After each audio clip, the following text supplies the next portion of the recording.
práticas, né? Dentro de empresas que adotam um sistema de governança, compliance surgiu como boas práticas, porque é uma forma de organizar a empresa que favorece o cumprimento das normas, né? Tanto das normas regulatórias, que se aplicam para o setor econômico em que a empresa atua, quanto para normas internas que a empresa, a partir dos seus valores, né, daquilo que ela acredita que seja o correto, ela impõe para que os seus colaboradores, a alta direção, os empregados, eles têm que manifestar uma adesão a essas normas, porque é a empresa dizendo como é que a banda toca. São formas de adequação. Só que de boas práticas, né, algo que era facultativo para as empresas, hoje a gente começa a observar que tem leis que prevêem os programas de integridade como uma exigência legal, né? Tanto para a empresa obter benefícios, quanto para a empresa ter capacidade de realizar certos negócios.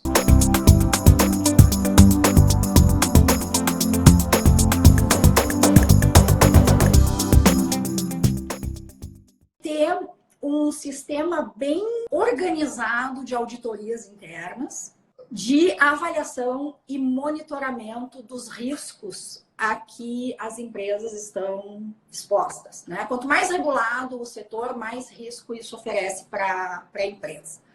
Além disso, tem que ter um código de ética, né?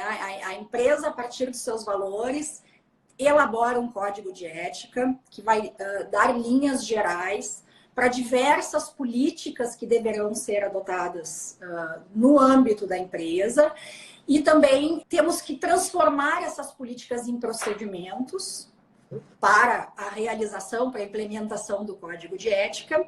E a empresa vai ter que ter também um procedimento organizado para aplicar sanções disciplinares que decorram do não cumprimento do código de ética. Então, isso é um elemento também comum aos programas.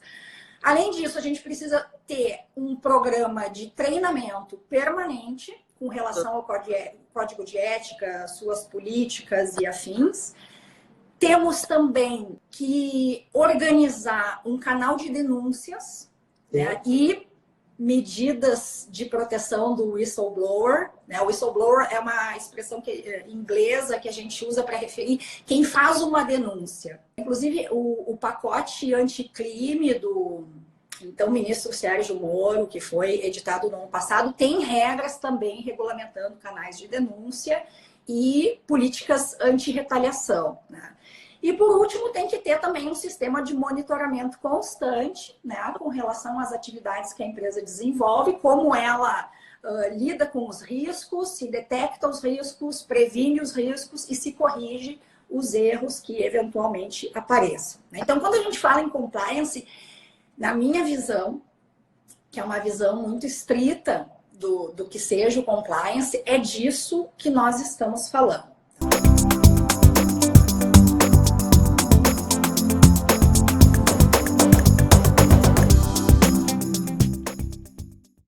Compliance trabalhista, compliance tributário, compliance criminal, né? Então, se tu me pergunta assim, o que isso quer dizer, eu já te digo, é uma pergunta que é uma saia justa, porque, na verdade, depende de quem apresenta isso como sendo um produto, né? De repente, falar em compliance trabalhista pode ser só uma estratégia para oferecer um produto específico, porque compliance é uma palavra da moda. Compliance, desde que estourou a Operação Lava Jato, é uma palavra que tem um apelo no âmbito empresarial, né? Então, lá pelas tantas, a pessoa é um advogado trabalhista, tem um escritório especializado em advocacia trabalhista, ele ouve falar na questão do compliance e resolve oferecer o compliance trabalhista.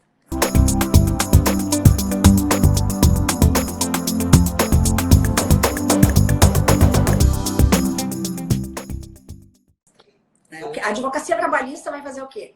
Vai defender a empresa, né, nas demandas judiciais que vão lá cobrar horas extras, verbas rescisórias, indenização por assédio moral, né?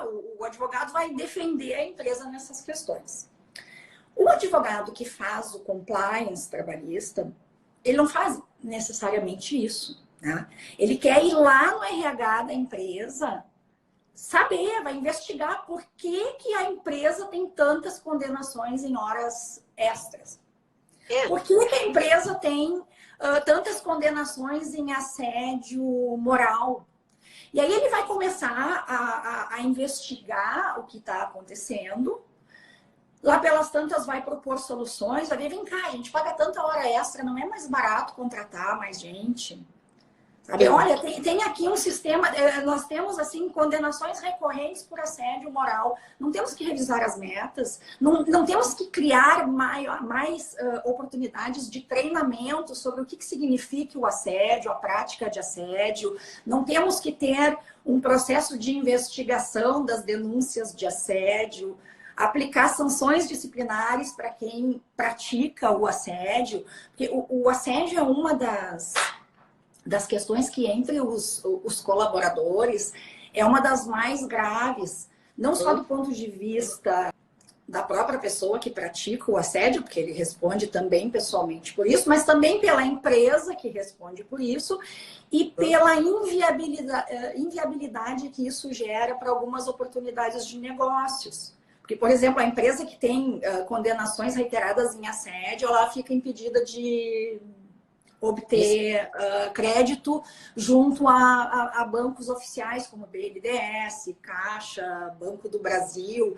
Então, às vezes, o funcionário ele não tem a noção dos riscos que a conduta dele pode apresentar para a empresa, né? Então, quando a gente fala de compliance, é disso que a gente trata, não é da defesa da empresa lá na Justiça do Trabalho, entende?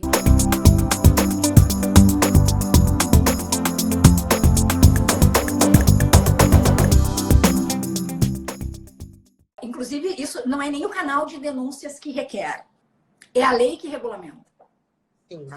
A lei determina a confidencialidade. Tá? Nós temos, inclusive, uma legislação muito importante para nós, que é do ano passado, que não é brasileira, mas é uma legislação da Comunidade Europeia de Proteção ao Whistleblower, que está irradiando seus efeitos, né, em vários países.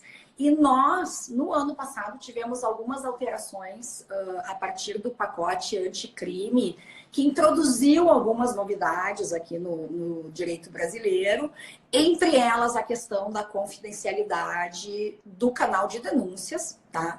Que só pode ser quebrada mediante o consentimento do denunciante, né? Porque às vezes a pessoa não quer o anonimato, ela tem o direito ao anonimato, tá? Mas às vezes ela não quer.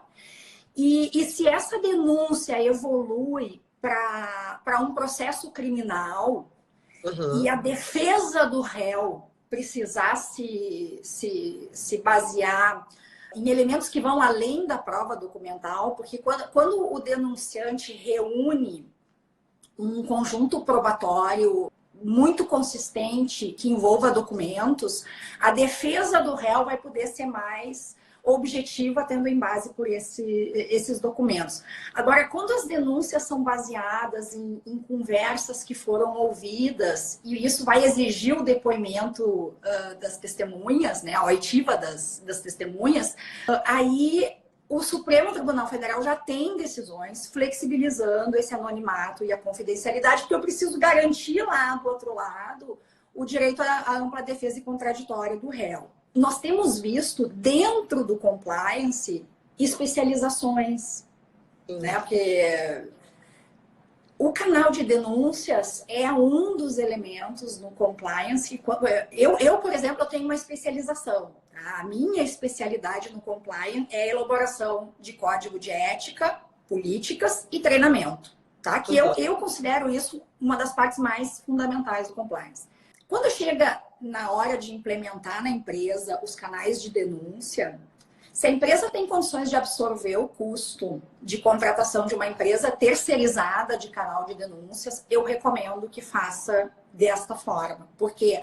Porque é muito mais fácil garantir a confidencialidade se eu estou com um agente externo cuidando disso, né? A confidencialidade e o anonimato. E os próprios colaboradores, eles confiam mais num responsável externo por fazer o canal do que o interno, porque a gente sempre fica com a suspeita de que vão saber que fui eu posso ficar exposta a medidas de retaliação, mudança de regime de trabalho, de horário, ser hostilizada pelos meus colegas. Então, canal de denúncias é uma das especializações que eu particularmente não faço, mas sei que tem empresas muito competentes que fazem. Tá? A nossa lei, ela pegou algumas questões como a proteção da confidencialidade, a exigência de a punição por retaliação, ela pegou do sistema europeu. Mas a nossa lei também instituiu um sistema de recompensas que vem lá dos Estados Unidos, né? De qualquer forma, a empresa multinacional, embora mantenha o canal de denúncias no exterior, eu acho que hoje já não seria viável fazer dessa forma, tá? Ela tem que oferecer aqui para o denunciante as mesmas garantias e as mesmas proteções que a lei brasileira exige. Né? E as penalidades são bem severas para quem permite a retaliação. Né?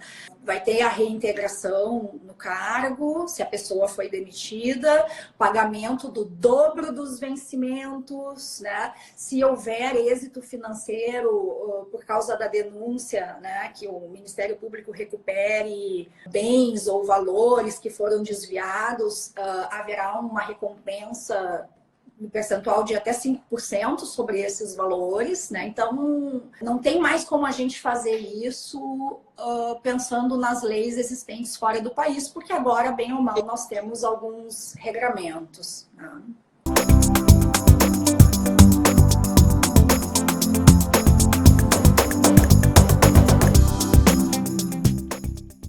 Existe um programa de compliance, tá?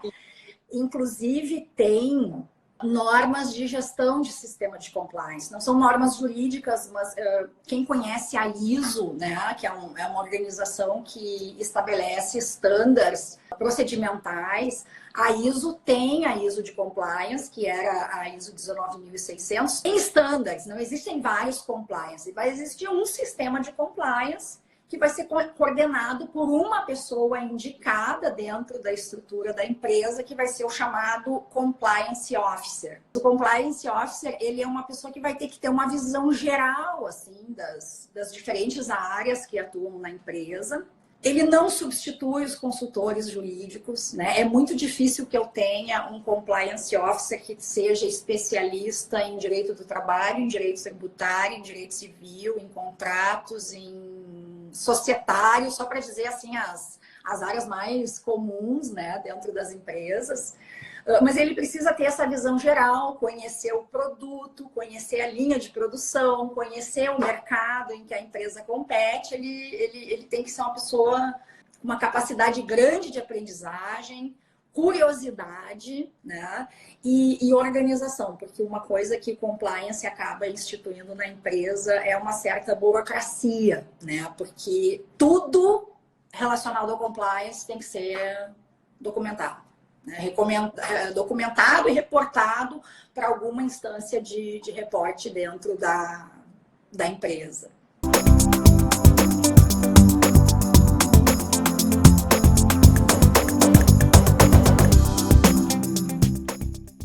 Não é que a gente parta do zero, tá? Mas é certo que cada setor exige uma regulamentação diferente. Para dar alguns exemplos, né?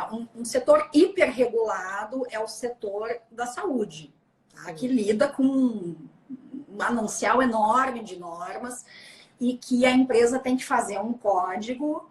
Tem partes do código que são gerais, né? Uma política anti-assédio, política anti-retaliação, né? As políticas do RH.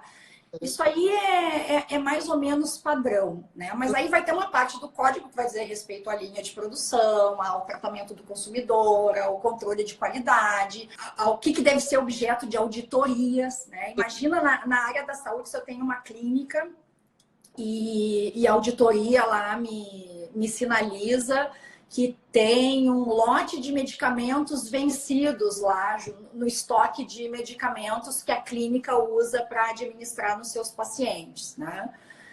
Bom, aí acende o que a gente chama um red flag, né? Porque eu tenho que saber o risco de eu manter esses medicamentos vencidos lá, né?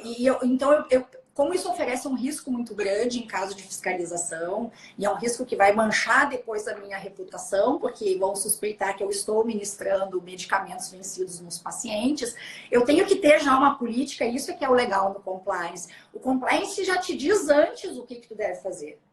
Então, se eu vejo lá, olha, aqui tem remédios, tem medicamentos vencidos, na política já está escrito ali, olha, não precisa perguntar o que tu vai fazer, tu vai descartar e a gente vai engolir esse prejuízo, né? Para evitar prejuízo, o que a gente pode fazer? Bom, eu posso instituir um sistema de estoque que tenha alertas, né? Dizendo, olha, vai vencer o medicamento tal, nós ainda dispomos, então vamos dar preferência para usar esses e não os novos, né? E quando chegar o momento que vencer o medicamento, não tem que fazer, tem que descartar. Mas isso já está lá num frame, né? A gente já sabe o que fazer quando esses riscos aparecem.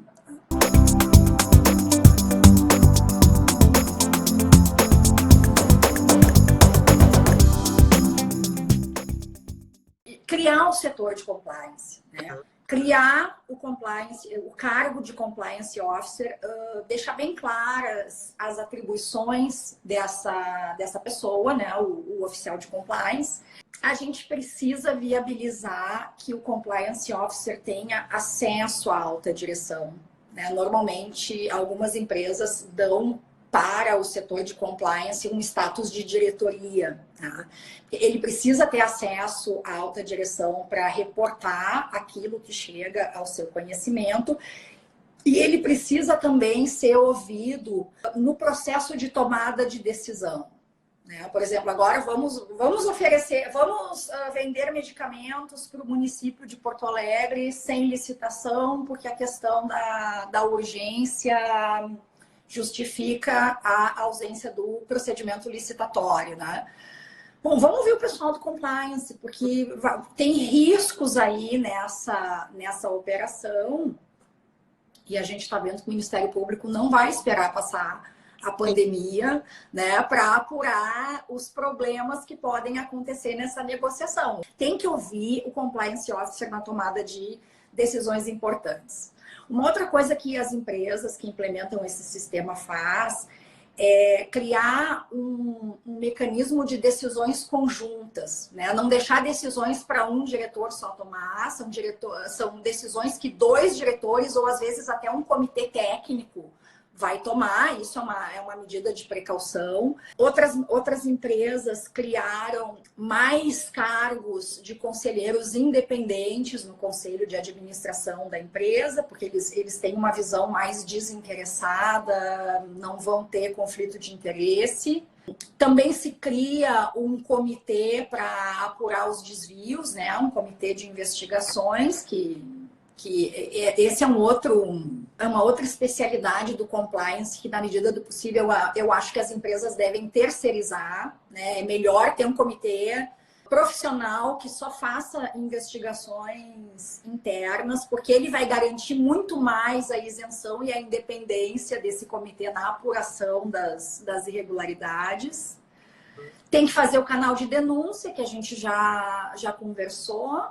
Tem que ter o programa permanente de treinamento, tem que fazer as diligências apropriadas. Eu não sei se eu cheguei a falar sobre isso, a due diligence. Os parceiros, né, e as empresas que vão fazer parte da nossa cadeia de negócios, né, os nossos fornecedores, por exemplo, a gente tem que conhecer os fornecedores. Né? A gente tem que realizar diligências, fazer uma pesquisa para ver se essas empresas não têm uma inscrição de inidoneidade, se não estão envolvidas em caso de corrupção, se elas têm estándares de integridade, porque se elas têm o programa de integridade, isso já vai me poupar dores de cabeça das mais variadas.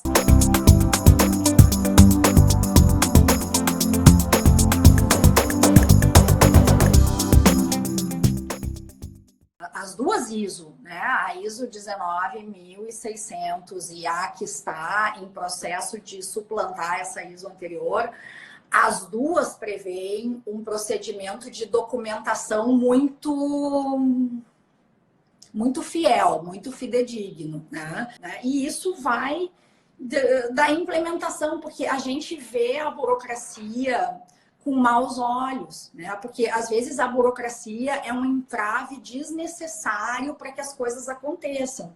Mas no caso do compliance, essa questão da documentação, ela vai ser muito definitiva no caso em que a empresa se vê investigada pelo Ministério Público ou pela Polícia Federal, né?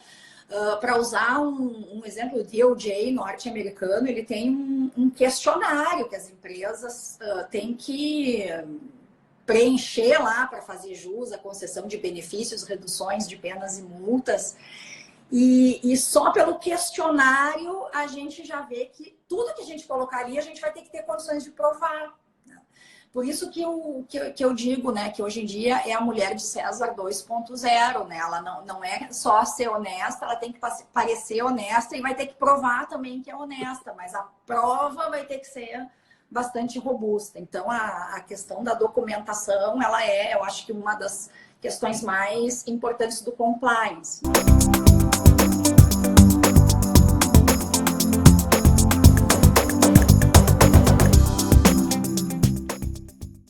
Descarto o uso de algoritmo em nenhuma área, porque a gente tem visto que os algoritmos eles são uma realidade, né? No processo de decisões automatizadas, né, que às vezes a empresa pode estabelecer até critérios discriminatórios de fornecedores que não tenham idoneidade, que tenham algum registro. É uma questão de sentar os dois agentes, né? O cara da tecnologia e o cara do compliance, porque o compliance explicando quais são as necessidades que ele tem no dia a dia dele na empresa, o cara da tecnologia é quem vai saber os caminhos para encurtar, né, esse trabalho. Então, eu acho que é possível, sim.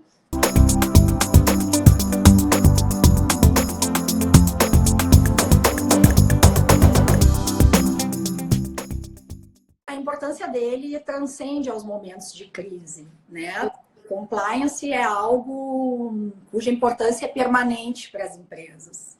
As pessoas falam que o compliance é algo que agrega valor, é um plus que as empresas trazem para suas organizações, mas eu sou partidária de uma outra ideia. Eu acho que o compliance é o mínimo, né? É o básico que uma empresa tem que ter para que ela possa atuar no mercado de uma forma leal, né? Dentro das regras do jogo e dentro dessas regras ir ampliando as suas condições de competitividade, né? Eu tenho lido, né, que diante da crise, eu li uma matéria no Valor dizendo que na hora de dispensar funcionários, a empresa que realmente se vê numa situação de dificuldade, o primeiro setor a ser sacrificado vai ser o de compliance, como se isso fosse uma cosmética que a empresa utiliza para aparecer bem para a comunidade, né? E é uma postura muito equivocada, porque a crise, tá? Com a crise, vem o nosso ímpeto por buscar soluções fáceis para superar a crise, tá? E como a gente vive um momento de urgência, a gente precisa tomar decisões rápidas, né? E às vezes são decisões muito mal pensadas. Algumas empresas que estão se vendo na iminência de fechar as portas e tendo que cortar pessoal, elas decidiram que vão demitir os funcionários, mas quem tem que pagar as indenizações pela multa, né, do FGTS, pela a verba rescisória, é o Estado ou o município que decretou a suspensão das atividades. Essa tese circulou, acho que muita gente deve ter lido a respeito disso. É uma decisão muito arriscada, porque eu acho que a situação que a gente está vivendo, ela não é a situação que a CLT disciplina. A CLT pensa lá na extinção da atividade econômica, que é uma coisa diferente, né?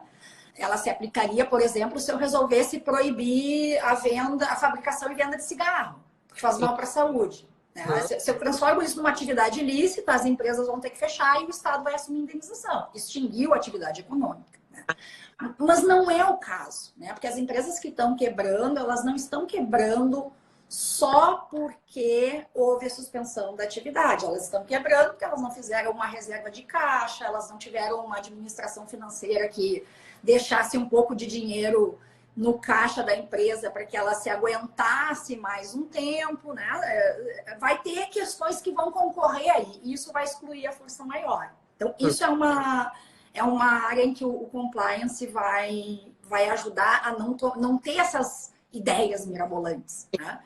Outra ideia mirabolante que a gente viu, fornecedores de álcool gel e outros insumos, né? e equipamentos de proteção aumentando preços. Né? Ou então, segurando estoque para que o produto faltasse no mercado e isso elevasse os preços. Dinheiro fácil, né? Só que isso é infração à ordem econômica. O CAD pune isso. Quem tem medo do Ministério Público não conhece o CAD ainda. Sim. Né? Porque o CAD aplica multas gravíssimas para a empresa e para os administradores que estiverem direta ou indiretamente envolvidos com a infração. Tenham agido eles por dolo ou por culpa. Sim.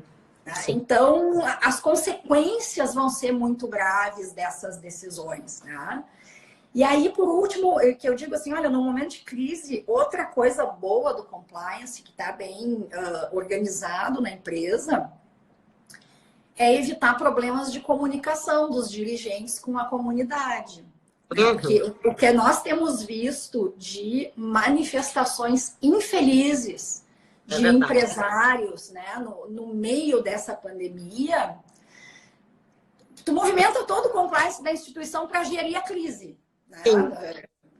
Eu tenho um amigo que trabalha com compliance, ele é uma pessoa muito competente, muito inteligente, e ele tinha uma vida associada à defesa de certos partidos políticos. E quando ele colocou o negócio dele, o escritório, que é um excelente escritório, é um dos que eu indico para essas questões de improbidade, ele disse assim, pois é, quem tem lojinha não tem partido. E quem está no comércio tem que se abster de tecer comentários. Eu estava assistindo o documentário da NBA e do Michael Jordan. Né?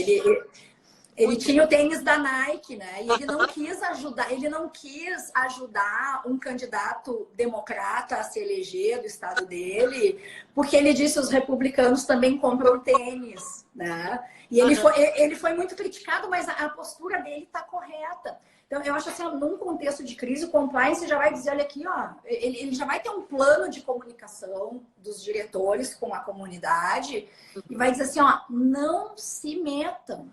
Né? Agora, se vocês querem, acham que tem algo a dizer e querem realmente influenciar, querem agregar para os rumos da nação, pensem antes de falar. Né? Não vai dizer... Porque às vezes... até comentários que têm fundamento, né? Eu estou pensando aqui no comentário do CEO da Tesla, ele disse assim, ó, o pânico com o coronavírus é idiota. Mas ele até tinha fundamento, depois ele teve que se explicar, ele disse assim, gente, é que eu voltar para casa de carro tem um risco muito maior de eu morrer num acidente de carro do que eu morrer pelo coronavírus. Ele queria trazer um elemento de racionalidade. Mas depois que tu diz a frase, tu tem que explicar, já tá feito.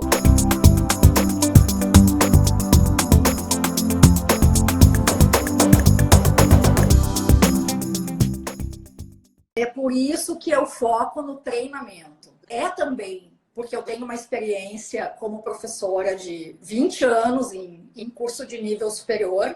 Então, isso me ajuda muito na pedagogia que os treinamentos exigem, né? Porque a gente tem que ter uma linguagem para alta direção, outra linguagem para o chão de fábrica, né?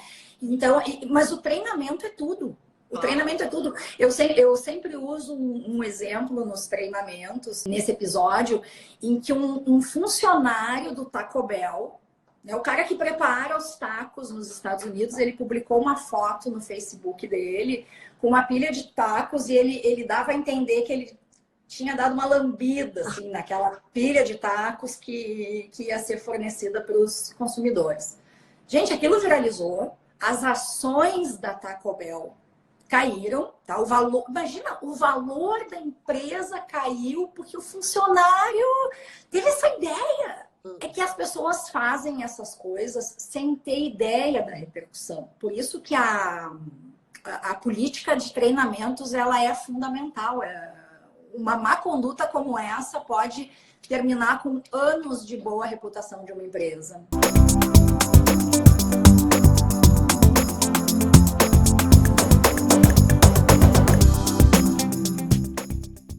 Compliance é feito sob medida para todos os tamanhos. Né? Eu faço programas de compliance para escritórios de advocacia com poucos advogados, muitos advogados. Tá? O tamanho não é o problema. O que a legislação flexibiliza é alguns requisitos. Por exemplo, o canal de denúncias. Existe um limite, né? Se tu tem até um número X de funcionários, tu não precisa implementar desta forma a política de reportes, né? Aí a gente tem que ver uma outra forma de fazer a comunicação de irregularidades, de modo a garantir o anonimato, né? E a confidencialidade do processo, e principalmente que se pratique retaliação com relação ao denunciante, porque, enfim, né? Isso vai trazer, é um passivo potencial para a empresa. Né?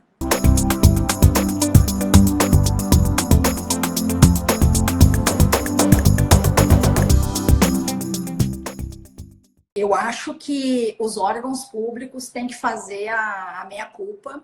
Né? Os órgãos públicos eles já estão naturalmente submetidos ao princípio da moralidade, da eficiência, mas ainda falta na implementação desses conceitos abstratos que o artigo 37 impõe lá para a administração pública.